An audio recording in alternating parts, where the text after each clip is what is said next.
Welcome into Duval Daily, presented by GenJag.com. I'm Jordan DeLugo. Thank you so much for tuning in here on July 28th, Sunday. The Jaguars have had 4 training camp practices so far.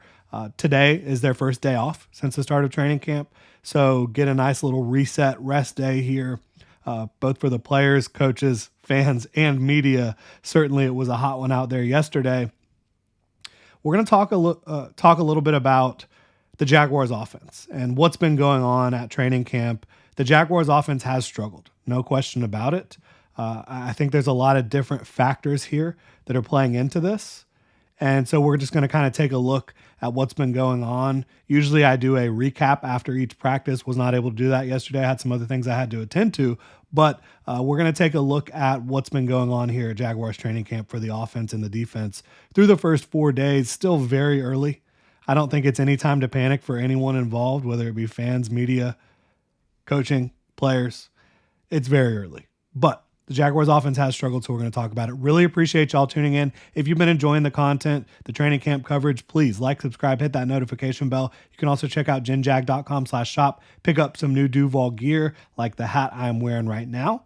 You can become a channel member here on YouTube, helps support the channel further. Again, really appreciate y'all being here. So, as I mentioned, it has been incredibly bumpy start for the Jaguars offense here in 2024 training camp. It's been 4 days of practice, haven't been in pads yet, which, let's be honest here, like pads is not going to make it easier for the offense. Even if you've got some physical guys out there on offense, which I think the Jaguars do have some physicality with some of their position players, it's not going to make it easier. There's going to be more contact. There's going to be more physicality. So that's not an excuse. It's absolutely not. If anything, that should be an advantage for the offense. And it's notable that the Jaguars offense has struggled the way it has because I've been around Jaguars training camp since 2018. You know, I've seen Blake Bortles, Nick Foles, Gardner Minshew, a lot of Trevor Lawrence. I've seen some very forgettable skill position talent. I've seen some very forgettable offensive play callers, right?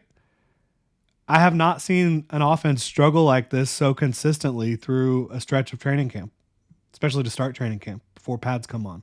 I have not seen anything quite like this. So that's why it's notable to me.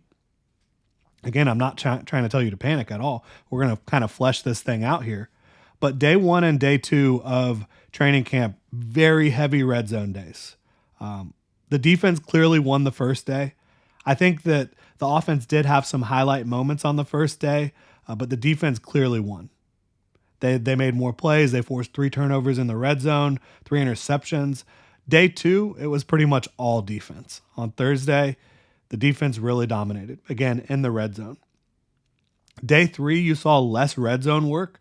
You were working more in the middle of the field where there's more open space, more green grass, less condensed formations and all that, and just more room to work for the offense. And I thought the offense held its own a lot more on day 3, not playing in the red zone, which if you look at what the Jaguars have done the last few years under Doug Peterson, last 2 years, that kind of makes sense, right? Like the offense has struggled in the red zone.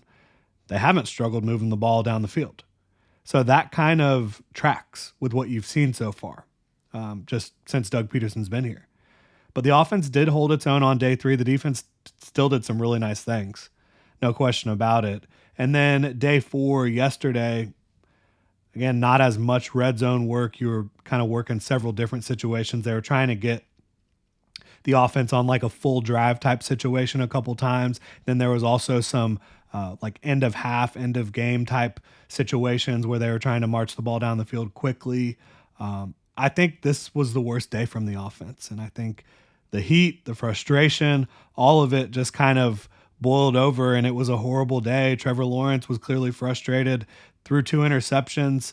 One of them was to Andre Sisco in 7-on-7. Another one, you had a tipped pass at the line, which it's hard to blame him for that, but it bounced right into Trayvon Walker's hands. And then he should have had another interception. Antonio Johnson got both hands on a football, made a nice play. But Trevor Lawrence did not have a good day. He has not had a good week so far.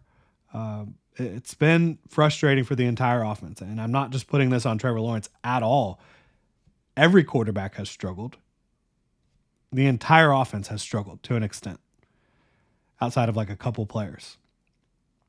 So what's going on here? Like, what the heck is going on with the Jaguars offense going up against Ryan Nielsen's new defense here in Duval? I'm going to do my best to make sense of what I have been seeing out there. So for one, I know the offense isn't getting into like 20 plus plays per practice in terms of like the actual plays they're running. They're installing slowly. They're having limited installs every practice, growing the knowledge base, the situational understanding as they roll. So they're not going out there trying to put their best foot forward necessarily every day in terms of we have to win this rep. It's more about, all right, let's put us in this situation, understand the situation, and learn from it and continue to build day by day. There is that. Like, for example, on Thursday, we heard from Press Taylor the next day, and he said during that red zone heavy period, the offense only called like 6 different plays that whole day in the red zone. So that will make it easier for the defense to go out and perform, no doubt about it. And Press Taylor, Doug Peterson, and Ryan Nielsen, they all get together and they know what each other are going to be doing a little bit before practice. So they aren't game planning for the Jaguars defense right now. I think that matters. I think that context does matter. Still, I have never seen anything quite like this. Been out there for a long time. And even, before I was covering it as media, I was always out there at training camp watching, seeing what was going on. I haven't seen anything quite like this. So while the context of the Jaguars offense not really doing full installs and running the full gambit of plays that they will have at their disposal and not game planning and all that stuff, it's still been notably off for the Jaguars offense. I think that you're just seeing a defense that's simply better coached than what you've seen here in a long time. I think Joe Cullen did an admirable job as the Jaguars defensive coordinator. I think Mike Caldwell, now that we can look back at it, that full 2 years, I think he was in over his head a little bit as a defensive coordinator. He hadn't done it before. And I think if he could do it again, there would be a lot of changes he would make to how things were being run. So it's one of those things where I think Ryan Nielsen has seen defensive coordinators operate at an extremely high level throughout his coaching career. He has done it himself, both as a co-defensive coordinator in New Orleans and a full-time solo defensive coordinator in Atlanta last year. And so he knows what he's doing. And I also think as big as Ryan Nielsen is for this Jaguars defense, I think Chris Richard is just as important for what's been going on here so far. That is a great football coach.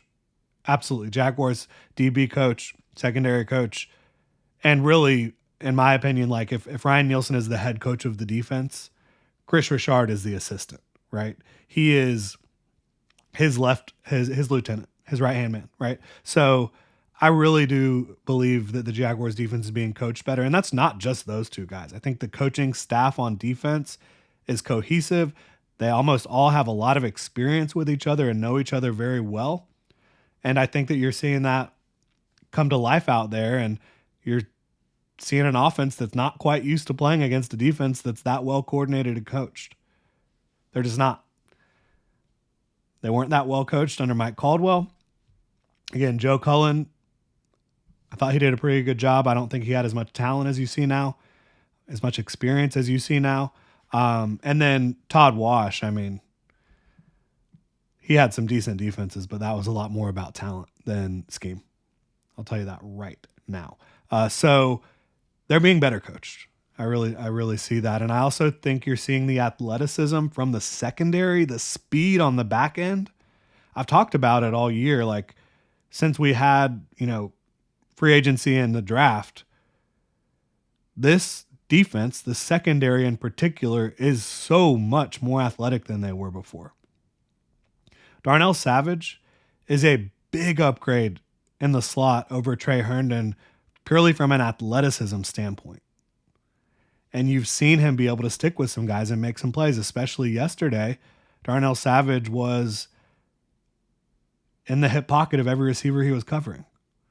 Ronald Darby, great athlete, tough man cover corner. The issue with Ronald Darby throughout his career has not been his ability to play football at a high level. It's been his ability to stay healthy. And then Tyson Campbell, he's been amazing. So you have 3 corners out there in your starting lineup that are all sub 4.4.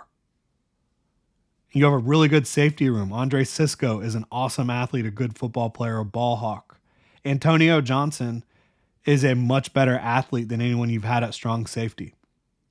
And then the backups in the safety room are really good too.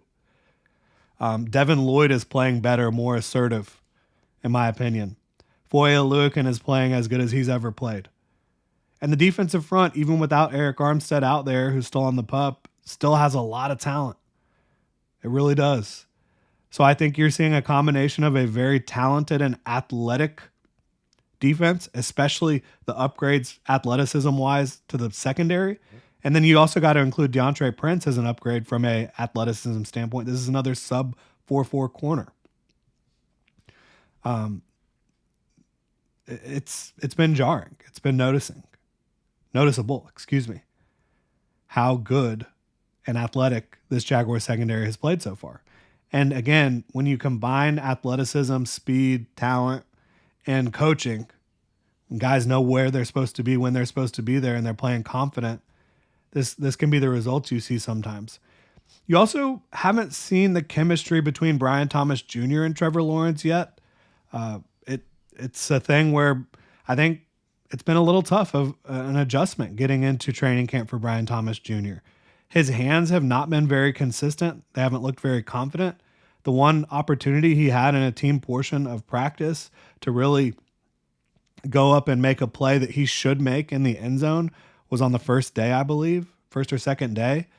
And he had the ball bounce off his hands. You've seen a couple of other opportunities for Trevor Lawrence and Brian Thomas Jr. to try to get things going, and it just hasn't clicked yet. So it looks like they're still getting to know each other. Brian Thomas Jr. is still getting adjusted to the NFL. Gabe Davis, he hasn't been fully participating every day the whole way through. So like you're not seeing the full complement of Gabe Davis out there playing every single rep for the team portion of practice. And you're not seeing Brian Thomas Jr. and Trevor Lawrence have that connection yet.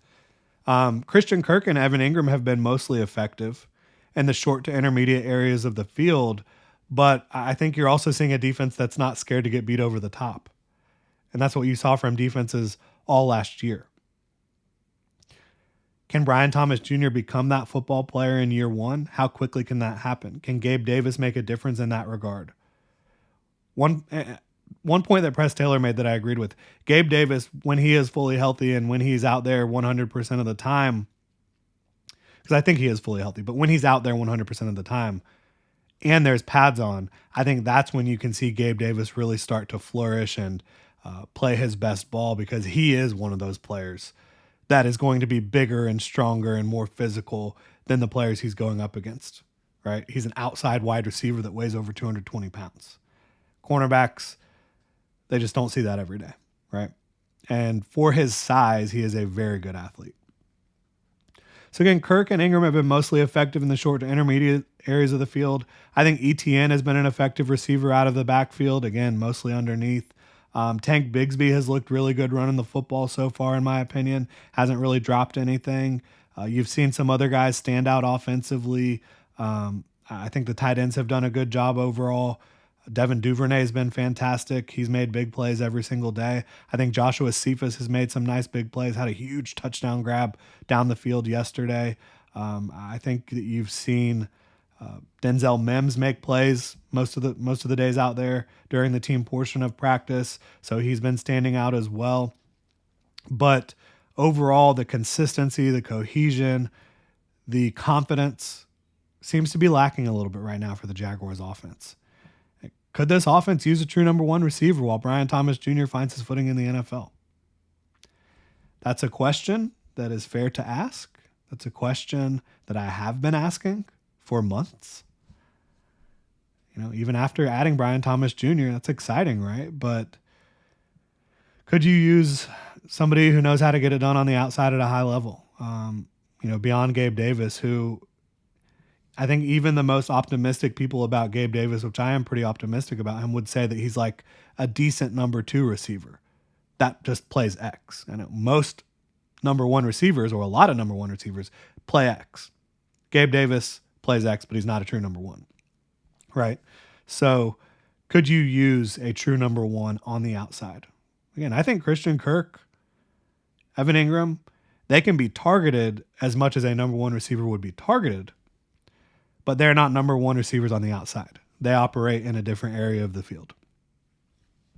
We'll see if this Jaguars offense can start to get it together, build some confidence, get adjusted to the speed of the Jaguars defense, not only the actual speed that the players bring, but the way Ryan Nielsen and Chris Richard and company are coaching these guys up to have the confidence to play fast, right?